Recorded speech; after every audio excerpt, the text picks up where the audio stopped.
Yo! Whoa, don't kill myself. I love that I can do that on these floors here. I can kind of just slide around. Hey, what's up? Duff here. How you doing? Long time no see. Yeah, I know I haven't put out a lot of videos lately, but you know, life's busy. I am finally going to talk about the EX30 wrap up, how the EX30 compares to wheels like the Sherman S, how the EX30 compares to the V13, which I got to test a month or so ago. So let's talk about some things. Okay, so I've never really shot in this area of the house before, but hopefully it's okay. I got some LED lights here, I got some lighting there, so it's kind of a clean corner, so I thought it might be okay. So anyways, I was loaned this wheel from eWheels, Jason at eWheels, thank you again, the EX30, and I have had a good experience with it. I've taken it on a range test where I got close to 70 miles estimated, that I would have gotten 70 miles if I would have pushed it to the very end. Top speed, I got into the mid 40s. People obviously can go mid 50s in this if they have a death wish.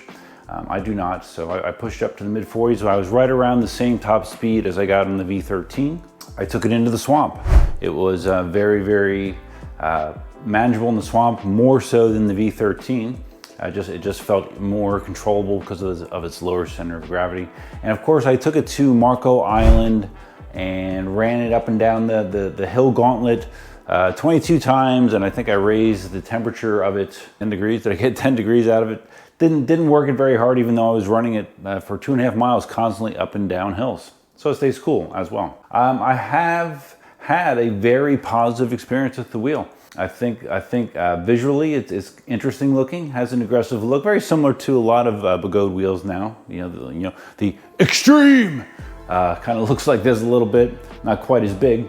But a lot of Begode wheels have a very similar visual nowadays. The EX30 has the enhanced cage around the electronics. It's all metal now.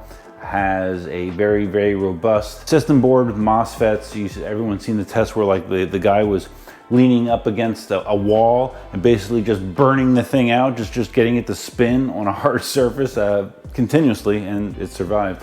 Pedals on the wheel have been comfortable. The screw-in, I think these are screw-in.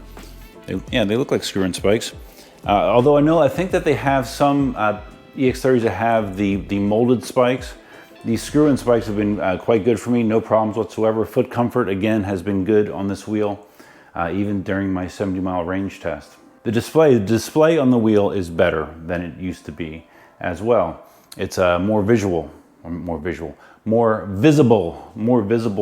than some of the prior generation Begode displays. Trolley handle works well. I would say that it works, or its location is probably better than a wheel like the Sherman S as far as maneuverability and being able to control the wheel. I like the center mounted trolley handle more. You know, I haven't really had any glaring negatives to say about the EX30. Tire, the knobby tire that was provided with this wheel, felt fine, sounded aggressive. I had no complaints about the tire either. And everyone knows that this wheel has incredible torque and top speed power. So a lot of good things to say about the EX30. But let's talk about this wheel compared to the other wheels I mentioned earlier. And I need to sit down because I'm old and I can talk better when I'm sitting. Okay, so for me, like an average rider that doesn't have a extreme need for speed, likes range, occasionally will do longer rides, but typically doing rides in the 10 to 20 mile range, I would say. Which wheel do I like the most between the Begode EX30, the Sherman S, and the V13? Now, when I did this comparison with the V13 and the Sherman S, again, the V13 had a lot of positives. The safety that's engineered into that wheel, its ability to cruise at a high speed because it's such a big wheel. It's a 22-inch wheel. These are 20-inch wheels, EX30 and the Sherman S. So it's not a one-for-one comparison, but money-wise, you're in the same ballpark. So I think they are comparable. For me, out of those three wheels, I prefer the Sherman S. One thing I forgot to mention about the EX30, the suspension. The suspension as well, when I first pumped the suspension up. I was a little low. I thought I was around 240, 250. Felt like it was bottoming out. I put about another 50 PSI into the air shock, and the suspension felt much better. Again, at the swamp, it did a good job of eating up the bumps. So the suspension is good. The suspension on the EX30, I still prefer the oil suspension, hydraulic suspension in the Sherman S. Less muss, less fuss. That being said, one of the drawbacks, again, if you're a person that is trying to tweak your wheel for maximum performance, maximum shock performance even, the EX30 is going to give you the ability to do that because you can switch out the shock, you can change the linkage. With the Sherman S, kind of what you see is what you get. You're not gonna be tweaking those aspects of the Sherman S. For me, it doesn't matter. For other people, it might. So you have to keep that in mind when you are making your decision. EX30 has a higher top end than the Sherman S. That being said, the Sherman S will go in the low 50s. Plenty fast enough for me.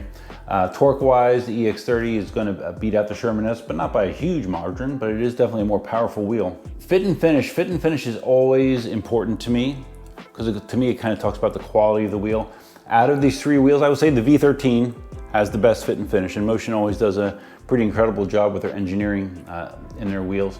The Sherman S, I would say, is second out of those three, and as normal, the Goat EX30, build quality-wise, is not gonna wow anybody compared to some of its competitors. But again, for some people, that doesn't matter. They just want a wheel that goes fast, goes far. And the EX30 does that for sure. Let's see, comparison-wise, again, as far as the displays, I would say the display on the Sherman S and the EX30. Sherman S, you can do more on the display panel. You can control more settings than you can on the EX30. Visibility-wise, I would say the Sherman S is slightly better. It's an LCD display instead of an LED display. In some cases, that's a little reflective and you can't see it that well when it's in sunlight. Another thing that might be a consideration for you is, like, if you're the type of person that likes to not only mess with the shocks, if you like to change your tire a lot, try different tire combinations. Changing the tire on an EX30 is going to be significantly easier than on the Sherman S. If that's important to you, that might be something that you want to keep in mind. Kickstands, I would say they're very similar as far as their performance, get the job done.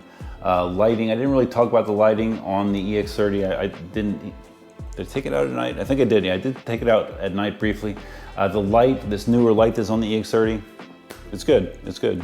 Sherman S light, again, it's good, it's passable, it's not best in class. I would say probably the V13 is probably best in class when it comes to lighting. So now, if I would factor in everything, my personal needs, the cost, the quality of the wheels, because the V13 is, I think they're still keeping it at $4 grand, right? They never had that magical bump up to 4,600 because I think the sales were not as good as they hoped. So the V13 is not 4,600, but the Sherman S is right around the same price as the V13, at least it is currently. EX30, I'll post like what the current e-wheels price is on it. I'm not quite sure what they're selling it for, but I think it's slightly less. I believe it is slightly less. So anyways, all those things considered, if you sat me in a room and you brought in these three wheels and you would say, okay, Duff, here you go. One of these three wheels you can have for free, but only one. And this is after me doing the testing that I've done. I still personally would pick the Sherman S. All around, the features, the visuals, the performance, it fits my riding style the most. And if I had a second choice, I probably would take the EX30 over the V13, to be quite honest with you. It's easier to control. The V13 is a big beast. It is a beast, which helps it be a great open road cruiser. Those of you that saw the series on the V13, it was just, I felt the weight. It wasn't the most nimble wheel for me, although I'm sure if you ride it more and more, it will get more so, but out of these three wheels, I like the way that the Sherman S and the EX30 feel more than the V13. So yeah, if I went 1, 2, 3, I would say Sherman S, EX30, V13. That's the order I would put them in, with none of those three being a bad choice. I would not be upset being given any of those wheels for free. They all have their own strengths and weaknesses, although there aren't a ton of them. you know, that all three of these wheels are solid wheels. I don't think anyone would get one of them and say, oh, wow, I'm so disappointed. No, they're all good wheels. They are all good, as far as I can tell from my testing. So there you go, guys. That is my thoughts on the EX30 Sherman S V13. I will be reaching out to Jason at eWheels I'm not sure where this is going next, but it'll be going somewhere. And yeah, I apologize for not making a lot of videos lately. Just life, you know, life has been busy. Life has been challenging. My house is still not back in order. You are right in front of my kitchen cabinets. I have my new kitchen cabinets installed. I have not had my countertops installed, and that's been the case for 3 weeks, maybe, going on a month. I don't know. It seems like forever. So it kind of is a little difficult logistically to like, you know, food preparation, all that kind of stuff. It's kind of a challenge because I only have one active sink in the house, and it is my guest room sink. So I'm doing dishes there. I'm brushing my teeth there. I'm doing everything there. So hopefully that changes soon. They said that the counters are supposed to be in next week. So hopefully they are. So all right, guys, that's going to wrap it up. If you found this video interesting, please think about giving it a big thumbs up. Once again, a huge thanks to Jason at eWheels for allowing me to test this wheel, for including me in the test circuit. Always happy to do it. Always happy to give my opinion. Feel free to leave your comments, suggestions, ideas, and thoughts below. If this is your first time visiting the channel, think about being a subscriber. And if you're going to subscribe, you can hit the notify bell that's over there. Let's see, I'm sitting down. Yeah, it will still be over there. The notify bell's over there. It will notify you of live streams, newly released videos. I also have channel membership on this channel. Right now, last time I checked, I think I had 19 members. I don't know if I got to the magic 20 yet. I'll have to give it a check, but last time I looked, these are my current members. Very affordable, gives you a bunch of perks, including early access to most videos. This will be released to my members first. And then, I don't know, half a day later, it goes out to the general public. One of several perks for being a member. So I hope you guys have a great weekend. Well, actually the weekend's almost, well, it's not almost over. It's about noon on Sunday here in Southwest Florida. And I guess that's all I have for now. Till next time, Duffman out. Which one for you? Which one? There's not a bad choice, honestly, between these two. This EX30 summary has been approved by Elsa. Right, baby? Do you approve? It looks like she does.